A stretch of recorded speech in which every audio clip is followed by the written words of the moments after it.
Jueves 3 de noviembre, saludos señoras, señores, bienvenidos como cada día a este espacio, a esta revista de prensa, a este recorrido diario que hacemos por el kiosco, por las portadas de los periódicos que se publican en la provincia de Córdoba, Diario de Córdoba, ABC de Córdoba, El Día de Córdoba y también, como siempre, un análisis de la prensa digital. Hoy nos acompaña, como es habitual los jueves, Alfonso Alba. Alfonso, bienvenido. Muchas gracias, buenos días. Director, como saben, del diario digital Cordópolis. Bueno, hoy hay bastante variedad en las portadas, aunque hay un tema, bueno, el tema de las ordenanzas fiscales que sí que aparece en todas las primeras planas, así que vamos con este primer vistazo rápido a esas portadas. El diario Córdoba ha escogido ese tema para la apertura en papel. El Pleno aprueba la cuarta rebaja fiscal del mandato PP y Ciudadanos. La foto es para la Champions. Una mujer ayer arbitró el partido de Real Madrid contra alguien, que no sé contra quién jugó, contra el Celtic. Y también habla en la portada de que la Junta fija el parque logístico y la autovía del Olivar como prioridades. Ahora profundizamos en este asunto también. El diario ABC también se fija en el pleno de ayer, foto para Salvador Fuentes, responsable de la Hacienda Municipal, y para Paula Badanelli, portavoz de Vox, que al final con su abstención posibilitó que saliera adelante en forma inicial todavía la ordenanza fiscal del año próximo. Foto de Valerio Merino, luz verde inicial a la cuarta rebaja fiscal del mandato titular. Ahora tiene que pasar por el último periodo y el de alegaciones y la aprobación definitiva para que entre en vigor el 1 de enero. El titular de apertura para los donativos a la Iglesia, la aportación directa de los fieles de la Iglesia de Córdoba sube un 14%, 1.200.000 euros más en el 2021 que en el 2020. Fue un año de pandemia, por cierto, 2020, con un poquito menos de retraimiento social en general. El diario El Día. La Junta aboga por mejorar la conexión por carretera con Jaén. Ahora hablamos del PITMA, de este plan de transportes que presentó ayer el Consejo de Gobierno de la Junta de Andalucía. Un plan, bueno, que es más un desideratum que un plan. Ahora hablamos de este tema, son muchas propuestas, poco dinero y pocos plazos. Ahora hablamos.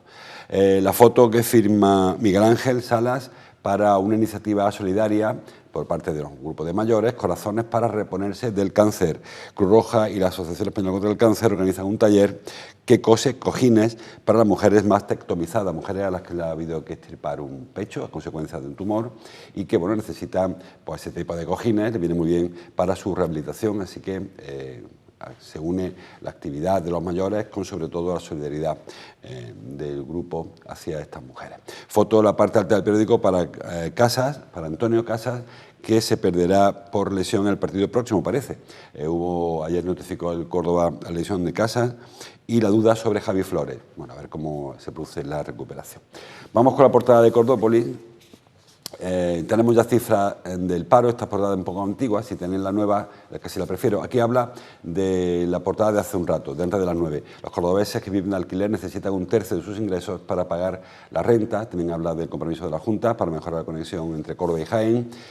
Banco Malo, que tiene inmuebles en 18 municipios, después de muchísimo tiempo, una década después de su creación, y que 107.000 cordobeses se han vacunado ya frente a la gripe y unos pocos menos, 81.000, la cuarta, la dosis de refuerzo, la segunda dosis de refuerzo del coronavirus, del COVID. Esta es la portada que hay ahora en Cordópolis hasta ahora. Importante descenso del paro en Córdoba que vuelve a los niveles previos al verano, vuelve a niveles de mayo aproximadamente. El resto de información pues muy parecida a la que veíamos. Empezamos por aquí, si te parece, Alfonso. Se ha conocido a las 9, como cada primer jueves de mes, se han conocido los datos del paro inscrito. Saben que hay varios datos, este caso es las personas que están inscritas en el antiguo INEM, en el SAE. El SEPE, como cada cual llame como quiera, según en cada sitio. Son 15.000 personas, creo, no sé, no me acuerdo de la memoria, 1.700 personas menos a nivel de Córdoba, los que se ha recortado el paro en octubre. Un mes que no tiene por qué ser bueno habitualmente. Sí, es el mejor dato de un mes de octubre de la historia de la serie. Además, el desempleo se ha comportado especialmente bien en todos los sectores, no ha habido ninguno donde haya aumentado.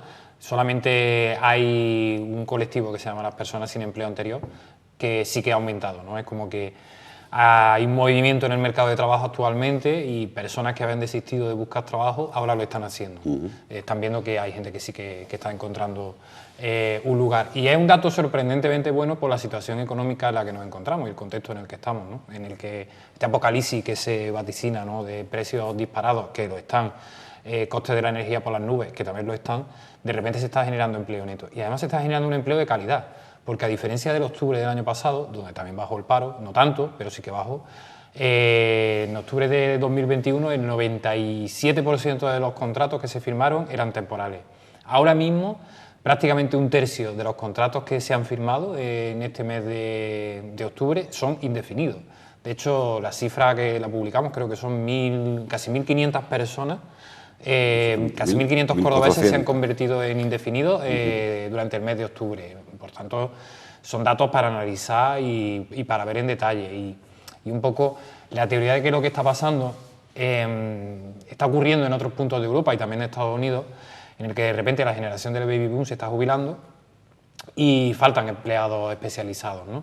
De hecho, una de las causas de la recesión precisamente es que las empresas no encuentran trabajadores muy especializados y por tanto no pueden seguir creciendo. Y yo creo que esto está empezando a ocurrir en el mercado laboral también en Córdoba. No hay muchos albañiles muy especializados ahora mismo en el mercado. El que nos esté viendo y quiera hacer una obra sabrá lo complicado que es encontrarlo. La propia industria está buscando personal muy especializado y hasta el sector de la hostelería está teniendo dificultades para encontrar trabajadores y aparte que algo que ha cambiado tanto la reforma laboral como la pandemia es que hoy es muy difícil encontrar un camarero, por ponerle nombre, que no esté dado de alta a las horas necesarias en su puesto, ¿no?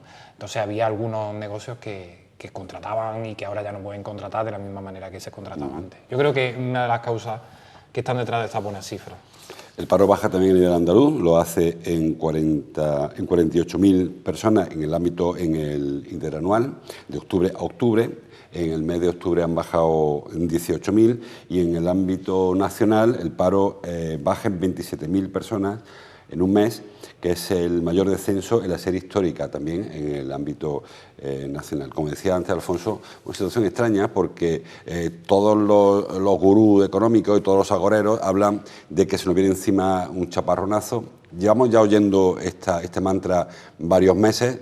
Parece que se retrasa, igual que la lluvia, se está posponiendo la gran crisis que se avecina, que llegará. Al final las crisis son cíclicas, lo hemos comentado muchas veces. La crisis es parte del sistema capitalista, que haya una crisis, época de crecimiento, de recesión, porque así como se alimenta el sistema.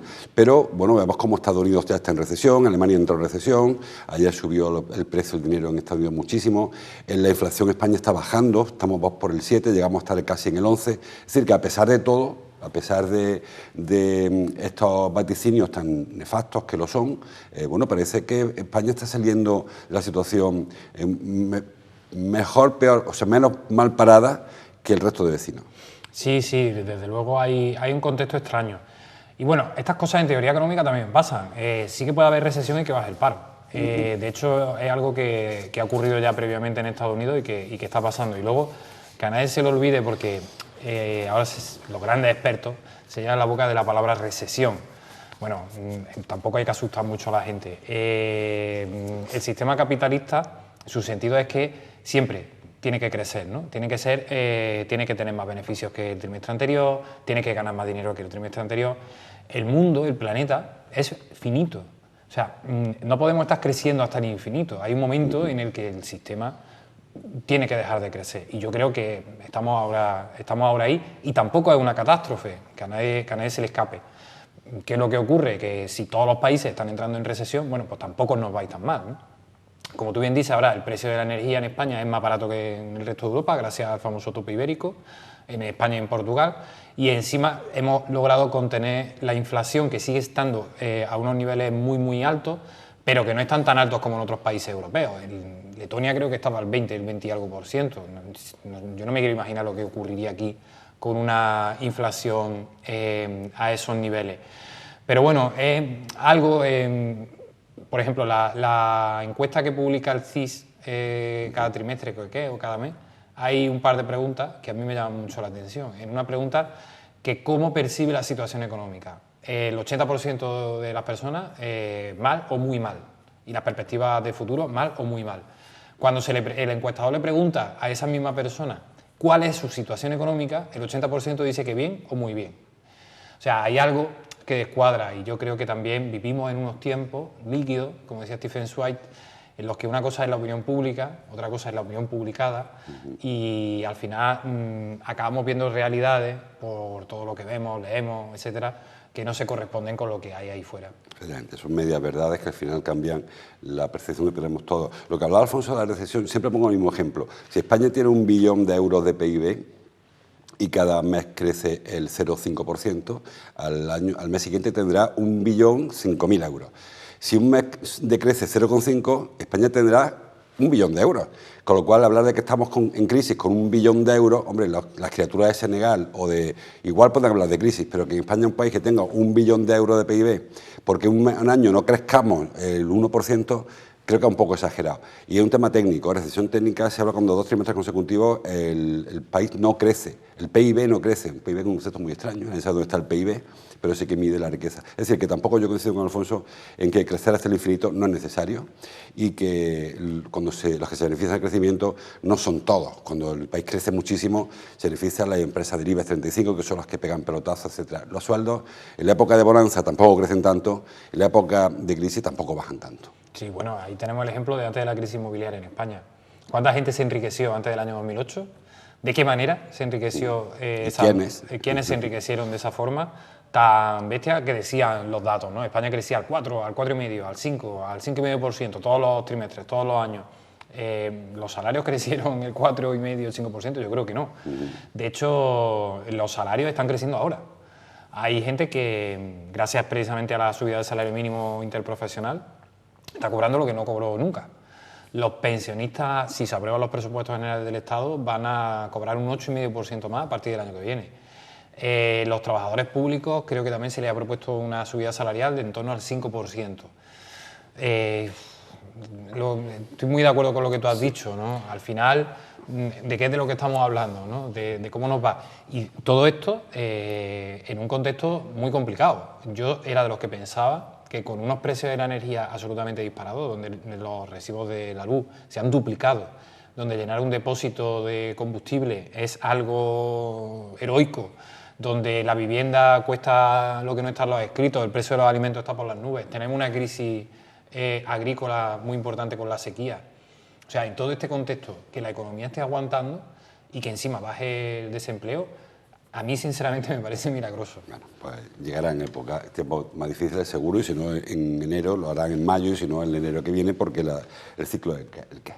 Bueno, seguimos avanzando, temas más cercanos. El tema del pleno que ayer se celebró, el pleno extraordinario, se celebró ayer en el Ayuntamiento y el Gobierno municipal, PP y Ciudadanos, sacó adelante el proyecto de ordenanza en la fase esta inicial. Faltan las alegaciones, aunque habitualmente no suele haber ni muchas enmiendas que se acepten, muchas alegaciones, ni muchos cambios en la votación.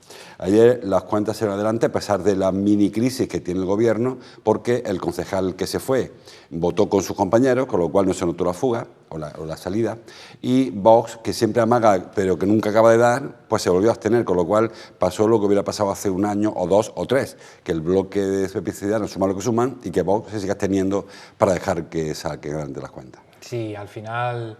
Y bueno, también pasó otra cosa, y es que el alcalde se tuvo que ausentar por el fallecimiento de su madre, y hubo un gesto en la oposición por parte de Pedro García, que abandonó el pleno a la hora de votar las ordenanzas fiscales para no aprovecharse de las circunstancias personales del alcalde. La verdad que fue un detalle que se lo agradeció el equipo de gobierno, y para que todo el mundo sepa que luego nuestros políticos, aunque se digan de todo, los plenos tienen corazoncito. Tienen su corazoncito y reina el buen ambiente de vez en cuando en el salón de pleno. Pero sí, a mí me sorprendió la postura del concejal no escrito, porque ha sido muy, muy duro y muy contundente. Pero bueno, por otro lado también está siendo coherente, él forma parte de ese equipo de gobierno. Entiendo que él defiende esa manera de elaborar los presupuestos y esa manera de elaborar la ordenanza. Y a partir de ahora, pues vía libre para que todas las empresas municipales, todos los organismos públicos y el propio ayuntamiento aprueben los presupuestos del año 2023, y que la ciudad, al menos en el año 2023, disponga de presupuestos y no estén prorrogados. Un año muy importante porque es año electoral. Yo no soy muy optimista en el sentido de que saquen adelante el presupuesto, básicamente por lo que tú dices, año electoral y cada partido va sacado el cuchillo, y ahí sí que la ordenanza fiscal es sí, porque es un tema de impuestos y tasas que tiene que estar, fija los ingresos, no fija los gastos, que es donde va a haber la pelea. Probablemente ahí sale el cuchillo y hay que prorrogar, porque además, para que los presupuestos estuviesen en vigor antes de mayo, tiene que haber empezado a negociarse prácticamente en septiembre y no se ha hecho. Si el ritmo de cada año, que se han aprobado los últimos en un mayo, el anterior fueron en junio, es muy difícil que se hagan las cuentas ya. Sí, estamos en el mes de noviembre, que es cuando ha salido adelante el anteproyecto de las ordenanzas fiscales. Ahora hay un mes de exposición pública y tiene que volver al Pleno, donde se repetirá la votación y volverá a salir el resultado de ayer. Y a partir de entonces se negociarán los presupuestos. O sea, estamos hablando de que todo el ciclo presupuestario empieza en diciembre, como muy pronto. En diciembre ya tenemos las navidades, alumbrados, fiestas, etcétera, y al final nos estamos yendo a primavera, como tú bien dices, y es verdad que muy cerca de las elecciones es complicado negociar muchas cosas. Para aprobar presupuestos, así que probablemente que tampoco es nada inhabitual, ¿eh? Habitualmente los años electorales no suele haber presupuestos, no lo hubo en la Junta de Andalucía, no lo va a haber, y me tiro a la piscina en el Ayuntamiento, y cuando llegue el Gobierno central, o en este caso como será en noviembre, igual les da tiempo a negociar algo, pero probablemente tampoco los haya, porque es muy normal que se saquen de la campaña, porque es una práctica muy compleja la de sacar adelante unos presupuestos. Una más cosas, decía yo que ayer el Consejo de Gobierno de la Junta presentó el PITMA, el Plan de Infraestructura. Los periódicos destacan, lo hace el diario El Día en su portada, que la Junta aboga por la conexión por carretera con Jaén, por carretera y por ferrocarril, por las dos. Pero yo lo que eché en falta del PITMA fue algo más de concreción. También Córdoba Plus publica en ese sentido esta intención de la Junta de unir Córdoba y Jaén. Dijo básicamente que ese es el plan, pero que no hay un duro. O sea, que hay que esperar que lleguen fondos de Europa o que lleguen fondos de algún sitio para ver cómo se prioriza, qué se pone antes, que después, si se empiezan a redactar proyectos. Un poco un plan, un desideratum, decía yo antes. Sí, bueno, es una declaración de intenciones. Estas cosas se dibujan y luego nunca se cumplen, pero al menos te marca las prioridades, ¿no?, que se señala la Junta de aquí al año 2030. Y con la mayoría absoluta del PP entendemos que, bueno, que al menos hasta 2026 van a estar en el Gobierno y van a tener tiempo para empezar estas actuaciones. Lo de la carretera de Jaén es algo que el PP lleva pidiendo desde finales de los años 90. Los que llevamos ya trabajando muchos años en esto, siempre que se presentaban los presupuestos de la Junta de Andalucía, el PP daba una rueda de prensa al día siguiente denunciando que no había dinero para la famosa autovía a Jaén. Y es verdad que es una obra muy necesaria y muy olvidada. Córdoba y Jaén, y Huelva y Cádiz, pero porque en medio está Doñana, son las dos únicas capitales de provincia de Andalucía que no están conectadas entre sí por autovía. Y hay una relación clara entre Córdoba y Jaén desde hace mucho tiempo. E incluso para Jaén es una necesidad conectarse por Córdoba con autovía, más que para Córdoba, por tener una salida hacia la autovía y hacia la capital de Andalucía, que es Sevilla. Ahora hay que transitar, hay que meterse prácticamente por el Carpio, hay que entrar casi circunvalar Bujalance y también Cañete de las Torres, y luego entrar en una zona que es un poco peligrosa para el tráfico entre Cañete y Porcuna. Creo que el plan que tiene la Junta es mejorar esa carretera, no es construir una autovía. El tiempo de las nuevas autovías, y lo siento mucho por los que esperan que la Nacional 432 se convierta en autovía próximamente, creo que ha pasado. De hecho, la propia Junta reconoce que a nivel europeo España está por encima de la media en kilómetros de autovía, y que en Andalucía hay bastantes autovías, muchísimas. Pero es verdad que hay lugares donde todavía hay tramos muy peligrosos. Se quedaron descolgados los proyectos en su día. Y claro, la conexión entre Córdoba y Jaén es una de las más claras. No es que haya muchos viajes entre las dos ciudades, pero sí que lo hay. Y las personas que conocemos que lo realizan a diario nos cuentan lo tortuoso y lo complicado que es. A veces más tortuoso, complicado e incluso peligroso que las conexiones que tenemos nosotros, por ejemplo, desde Córdoba capital, con el norte de la provincia y con el sur, a través de la Nacional 432. Y bueno, creo que ahí se ha quedado. El resto, transporte sostenible, que es lo que van a venir los fondos europeos ahora, mucho ferrocarril, que es verdad que el fomento del ferrocarril es clave. Y bueno, la conexión, como tú bien has dicho, entre Córdoba y Jaén por ferrocarril, a mí me parece más interesante que por autovía. Hay que sacar los coches de las carreteras. Es verdad que todo el mundo no puede pagarse un tren, ¿no?, o todo el mundo no vive cerca de una estación, pero hay que intentar fomentar esas intermodalidades porque creo que nos jugamos mucho en el futuro. Y bueno, con el tema de los descuentos en el transporte público estamos viendo lo que está pasando. Los trenes van a tope, estamos viendo que cada vez hay menos vehículos en las carreteras, aunque hay muchos vehículos en las carreteras, y los autobuses de AUCOSA pues también van bastante llenos. Yo creo que ese es el camino y un poco lo que plantea este plan. Yo decía, hacía ayer esa reflexión, muchas veces cuando se le plantea a responsables de Renfe o de AUCOSA a lo largo del tiempo, de si se podía abaratar el precio para fomentar el uso, decían que no era trascendente, que la gente que coge el autobús lo coge y ya está. Se ha visto ahora que sí que es trascendente, importante, y que cuando uno se mete el bolsillo y suma otro tipo de beneficios, que lo hay, el de la salud, el medioambiental, etcétera, etcétera, se incrementa, se incentiva el uso del transporte público, a poquito que haya el esfuerzo, ¿no? Que siempre decimos, el transporte público o Corsa no puede seguir adaptando porque entra en crisis. Yo ponía ejemplo ayer, el alumbrado público se paga aunque no haya un impuesto directo o la policía local cobra. Es decir, que el transporte público como servicio o como negocio, quizás es la diferencia. Hay que sacarlo de esa categoría de negocio, como es Maxa o como es Adeco, y convertirlo en un servicio público como es el mercado de abastos, la policía local, el alumbrado público, los bomberos, que bueno, se mantiene aunque cueste dinero. De hecho, AUCOSA es deficitaria, es una empresa deficitaria. Si los cordobeses tuvieran que pagar el billete para que AUCOSA tuviera un céntimo de beneficio por cada billete, creo que el billete debería costar 3 euros, las últimas cuentas que echaron en la empresa. O sea, se trata, por supuesto, de un servicio público, como un servicio público también el tren a Rabanales.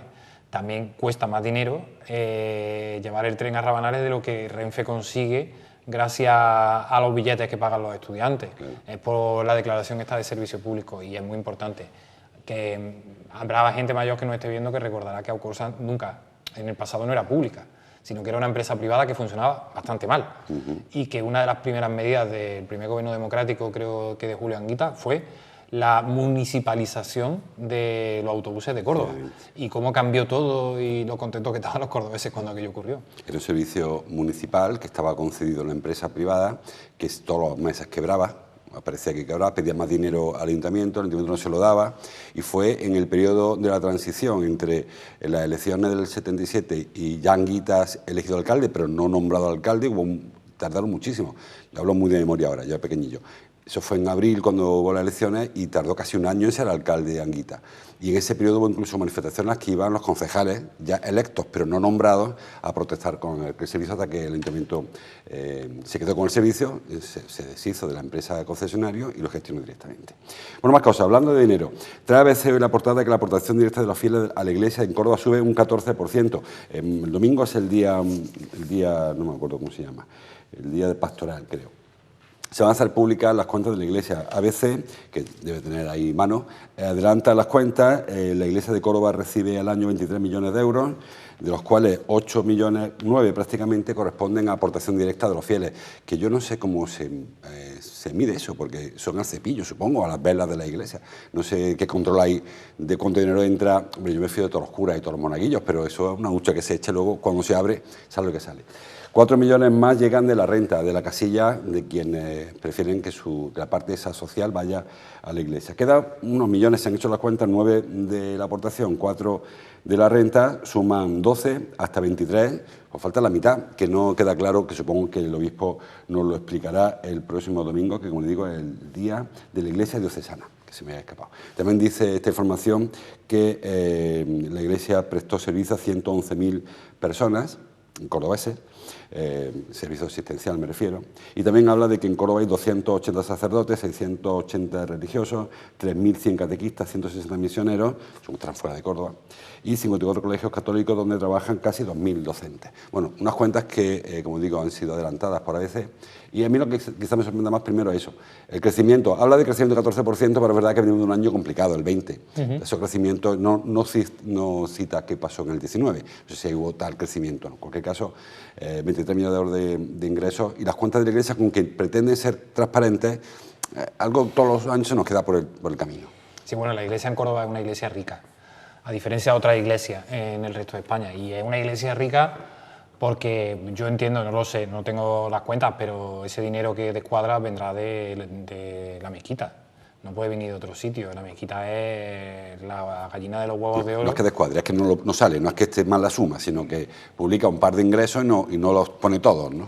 Yo entiendo que será una aportación que... Siempre las cuentas de la Iglesia, cuando accedemos a ellas, viene una aportación extraordinaria del Cabildo. No dice por qué, pero el Cabildo le da dinero a la Iglesia en Córdoba. Todos entendemos por qué, ¿no? Que es para cuadrar precisamente las cuentas y para financiarlas. Hay un libro de un compañero periodista de Infolibre que se llama Ángel Munarri, que se llama Iglesia S.A., donde cuenta muy bien todo ese tipo de detalles y donde además vemos que no todas las iglesias, y de hecho hay muchas diócesis que se quejan, tienen la suerte de la iglesia en Córdoba de tener, como digo, la gallina de los huevos de oro, que es la mezquita catedral, al que visitan 1,5 millones de personas cada año al menos, y que pues solamente hay que echar las cuentas. Si la entrada vale ahora 11 euros, quitando gastos, que no son muchos, creo que se trata de una aportación más que notable para el mantenimiento y sostenimiento de la iglesia en Córdoba. Y es una iglesia que sí, que tiene muchísimos empleados. Tú has nombrado la cantidad de sacerdotes que sigue habiendo en Córdoba, que son muchísimos. 280 sacerdotes. Y todos tienen su salario. Y luego también creo que los catequistas también tienen una aportación. 3.100 los catequistas, no pone cuánto perciben la gratificación, porque el sueldo no tienen, pero sí gratificación. 680 religiosos, supongo que monjas y frailes, que también tienen, si no su sueldo, tienen que un mantenimiento de su edificio, y 2.000 docentes en centros privados concertados, que también tienen su sueldo, lógicamente. Sí, bueno, y los concertados también dependen mucho de los conciertos, precisamente con la educación pública, pero sí, la Iglesia a nivel mundial, porque no hay que perder la perspectiva, aquí estamos hablando de la Iglesia de Córdoba, pero a nivel mundial la Iglesia está en crisis económica, en una crisis económica grave. Ha perdido muchísimos feligreses, principalmente en Latinoamérica, una cantidad increíble, donde los evangelistas son ya la primera confesión religiosa. En Europa tampoco es que le vayan demasiado bien las cosas. De hecho, ahora están llegando también a determinados acuerdos judiciales. Y en España hay, como digo, diócesis que no tienen la suerte. La de Sevilla, por ejemplo, tiene también la Giralda. Pero la diócesis de Teruel, ¿cómo se sostiene? La diócesis de Cáceres, tampoco es que allí tengan una fuente de ingresos como la que tienen aquí en Córdoba. Y aparte está, bueno, el mantenimiento de los fieles, que aunque sea un 14% más, pero que tampoco que sea una cantidad, no estamos hablando de una cantidad muy alta para el número de personas que dependen de la Iglesia. El 40% de los ingresos, que se supone que debía ser el 100% en principio, es una comunidad que se basa en eso, la solidaridad entre sus miembros, y que originariamente supongo que antes que hubiera concordatos y acuerdos, pues lo que cobraban los curas era lo que los feligreses pues aportaban, ¿no? Aquí en este caso son el 40%. En cualquier caso, como siempre decimos, un tema de fe, que no tampoco se puede opinar más allá, cada cual que ponga la cruz donde quiere, que aporte lo que quiera, pero sí que es verdad que sería interesante comparar el presupuesto de la Iglesia de Córdoba con el de Teruel, o el de Jaén, o el de Burgos. El domingo se ofrecen todos igual, un ejercicio de curiosidad, y comparando cuánto dinero tiene la Iglesia de Córdoba y cuánto tiene la de Málaga o la de Cádiz, o alguna que esté por ahí más lejos. Estamos casi fuera de hora, así que muy rápidamente. Hoy publica Cordópolis una información sobre el estudio de Idealista, sobre el precio del alquiler. Ayer hablaba, creo que lo leí en El Día, que los jóvenes dedican casi el 70% de su salario, sus ingresos, a pagar la renta. Claro, cuando los jóvenes tienen menor ingreso, ahora cuando se hace la media sale que la tercera parte del sueldo de los cordobeses se dedica a eso. Pero lo más curioso, me ha parecido a mí, es que en Córdoba Capital ha crecido más el sueldo que la presión sobre la renta. Sí, son 2 décimas, pero sí, es una luz ahí al final del túnel. Córdoba tiene un problema, Córdoba capital, y es que la presión turística eleva los precios del alquiler. Como casi todas las viviendas del centro, del entorno del centro, se convierten en viviendas turísticas, al final no hay viviendas para las personas que no quieren ser propietarias o que no pueden ser propietarias, o que se ven abocadas a pagar un alquiler por circunstancias de la vida, ¿no?